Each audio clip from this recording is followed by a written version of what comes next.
A very good morning to all. Today we are going to continue the last content regarding requirement of document for general insurance. In the last lecture we covered the 3 points which is the mandatory documents required for the general insurance. One is the prospectus, second one is the covering note and proposal form. These three we already completed in the last lecture. Okay, where we studied about what is the prospectus. Prospectus means here the detailed history, details of the terms and conditions of that particular insurance, general insurance type is to be concerned. Next is the proposal form. Proposal form means यामध्ये आपल्याला जो insurance घेणार आहे त्याची सर्व माहिती तिथे required आहे.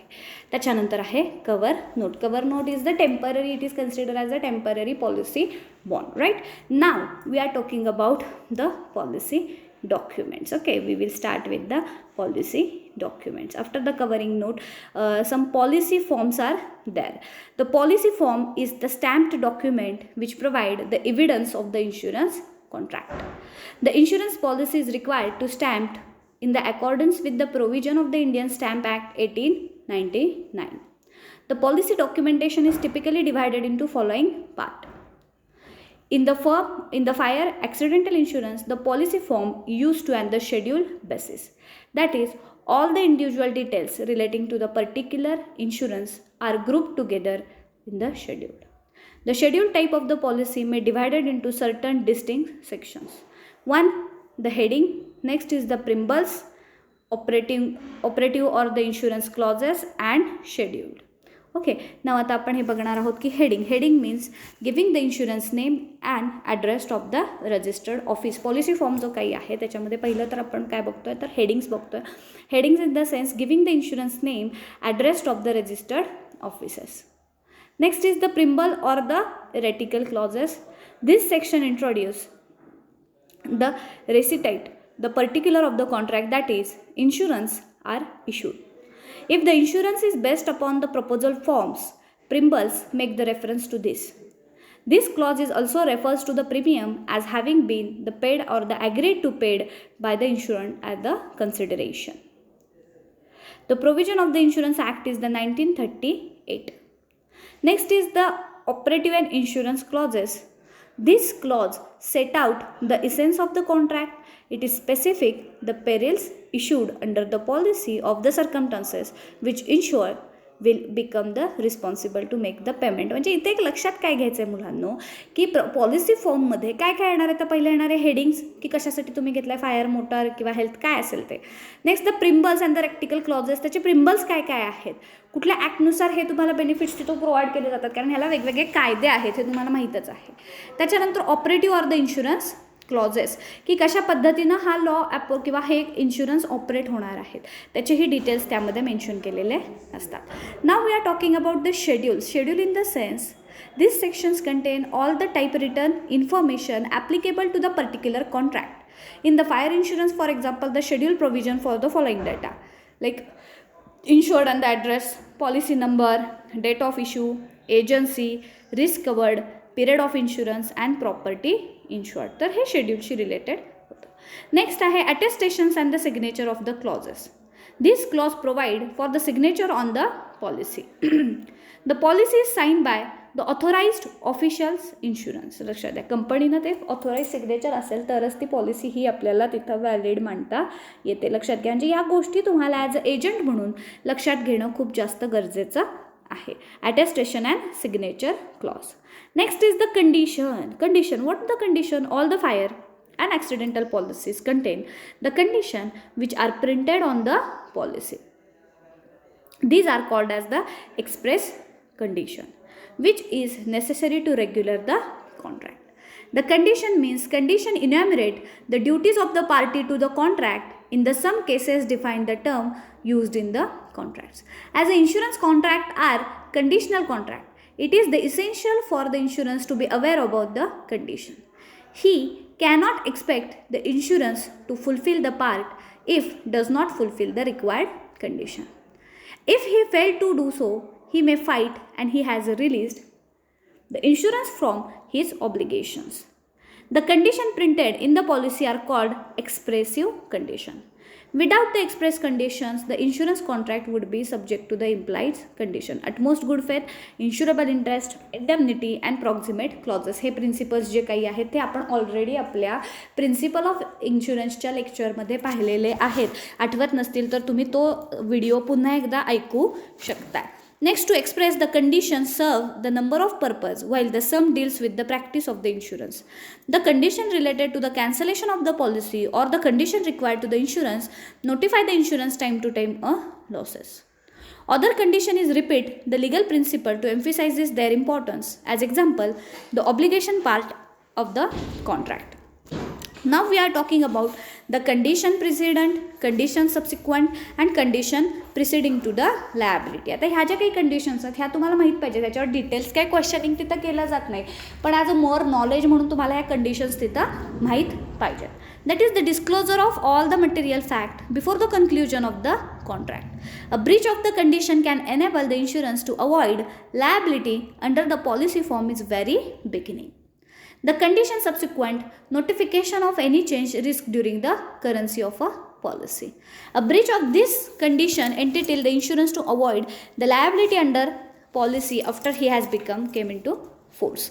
मीन्स इथं तुम्हाला लक्षात काय घ्यायचं आहे की टर्म्स अँड कंडिशन्स हे कशा पद्धतीनं पॉलिसी वाईज चेंज होतात आणि त्या कशा पद्धतीनं इन्शुरन्स कॉन्ट्रॅक्टवर मेन्शन केल्या पाहिजेत. The policy and schedule shall be read together. Any word of the expression to which the specific meaning has been attached in the part of the policy of the schedule shall bear the same meaning wherever it may be. This clause ensure the word insured, property insurance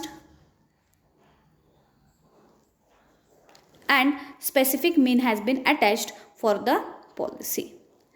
The clause ensure the word insured, property insured, period of the insurance, it is occurring anywhere of the policy have the same meaning is related to the details is given schedule. म्हणजे इथे तुमच्या लक्षात आलं पाहिजे की या क्लॉजमध्ये काय केलेलं आहे तर insured, property insured, period of the insurance हे सगळं तिथं मेन्शन केलेलं आहे.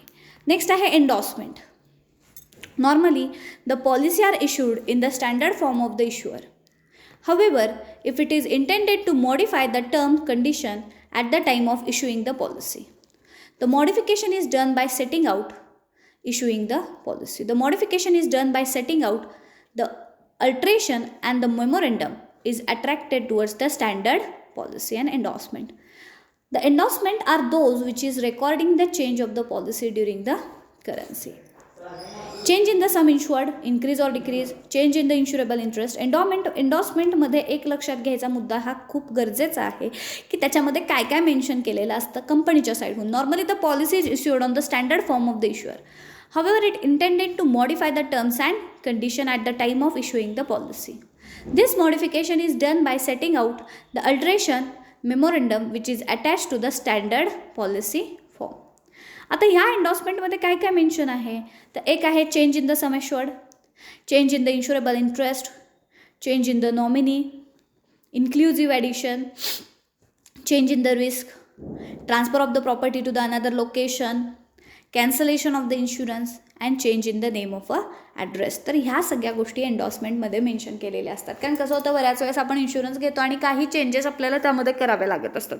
तर ते केलेले चेंजेस जे काही आहेत ते एन्डॉर्समेंटच्या क्लॉजला तिथं मेन्शन केलेले असतात. सो काय काय मेन्शन केलेलं आहे हे मात्र इथं लक्षात ठेवायचं आहे. त्याच्यानंतर कॅन्सलेशन ऑफ इन्शुरन्स हे जे काही आहे तर थोडंसं एक्झाम्पल्स त्यांनी एन्डॉर्समेंटचे दिलेले आहे ज्यामध्ये cancellation at the request of the insurer the insurance by the policy hereby declared the cancellation from dash dash.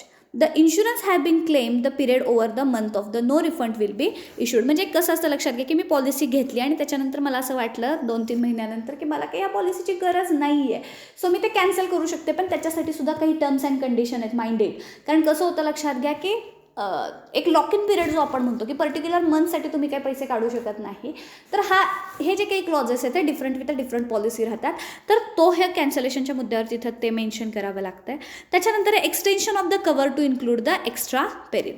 At a request of the insurer it is hereby agreed to include the risk of various perils under the above policy. The consideration of the additional premium is charge.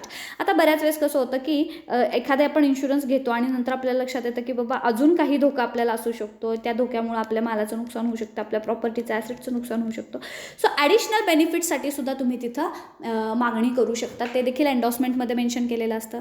त्याच्यानंतर आहे next renewal notice. Renewal notice in the sense the general insurance cover is granted normally for the 1 year and the fire insurance preambles stated that the indemnity under the policy applies during the period of the insurance implies in the schedule is the subsequent period in the respect of the insurance premium. म्हणजे एक लक्षात काय घ्यायचं आहे की renewal जे काही आहे, मी आता मोस्टली तुम्हाला सांगितलेलं आहे की जनरल इन्शुरन्स हा शक्यतो टर्म इन्शुरन्स राहतो.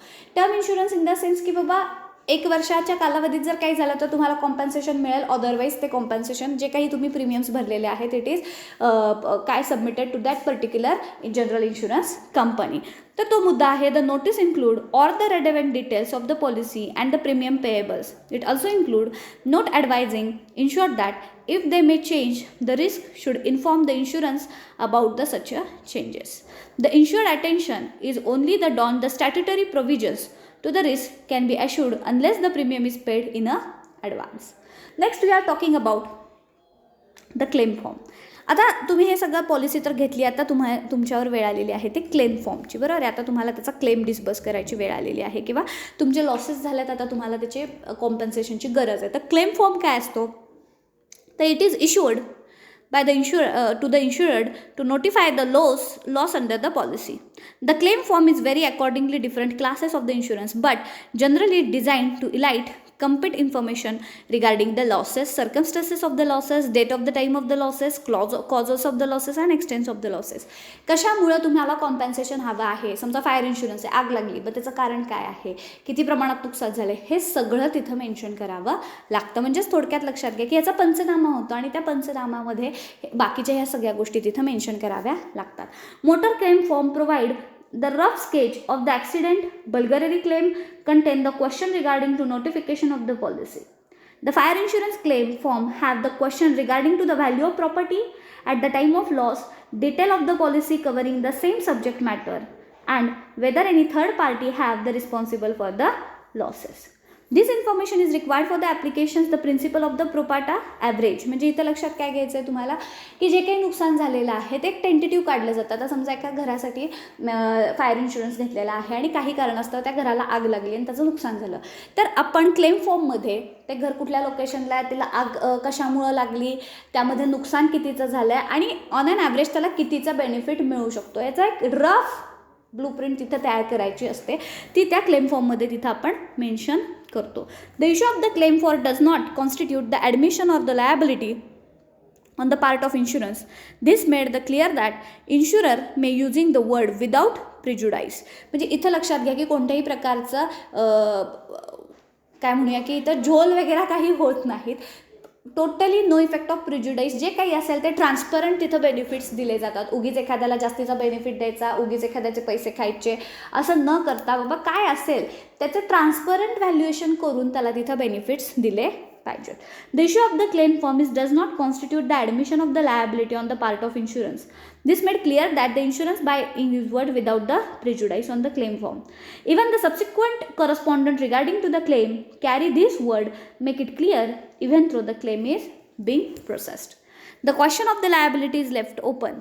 The claim form does not use to the marine cargoes except in the respect of inland transit consumption. म्हणजे इथं तुम्हाला लक्षात काय घ्यायचं आहे की क्लेम फॉर्म दिला म्हणजे मला लायबिलिटी मिळाली असं नाही, तो चेक होणार आहे.